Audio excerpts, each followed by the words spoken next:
सोलापूर जिल्ह्यातील मोहोळ तालुक्यातील अनगर या ठिकाणी नव्याने अप्पर तहसीलदार कार्यालय सुरू करण्याच्या अनुषंगानं शासन निर्णय आपल्यासमोर आला।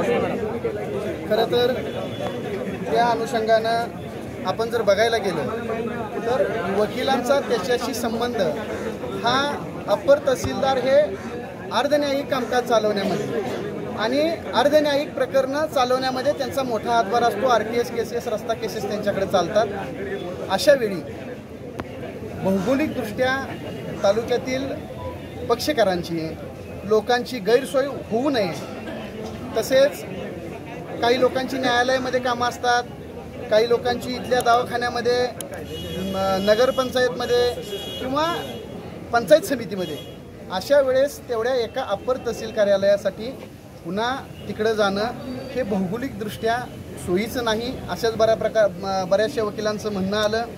त्या अनुषंगानं मोहोळ विधिज्ञ मंडळाने आज सर्वानुमते, म्हणजे हे सगळे विधिज्ञ मंडळ आज मोहोळ तहसील कार्यालयामध्ये उपस्थित आहेत। यामध्ये सत्ताधाऱ्यांनी ते कार्यालय आणले आणि विरोधक त्याला विरोध करतायत, परंतु ह्यांची दोघांचीही राजकीय लढाई वेगळी आहे। वकिलांच्या यामध्ये संबंध एवढाच आहे की आम्हाला न्यायालयीन कामकाज चालवण्याच्या अनुषंगाने हे गैरसोयीचं होतं आहे, पक्षकारांच्या दृष्टीने गैरसोयीचं होतं आहे आणि त्यामुळं अशा प्रकारचं हे भौगोलिकदृष्ट्या आणि प्रशासकीयदृष्ट्या चुकीच्या ठिकाणी असणारं अप्पर तहसील कार्यालय रद्द करावं अशी मागणी विधिज्ञ मंडळ मोहोळ यांच्यातर्फे माननीय तहसीलदार साहेब आणि पुढं महसूल मंत्री, सचिव आणि मुख्यमंत्री यांना निवेदन देण्यासंदर्भात ठराव मंजूर झालेला आहे।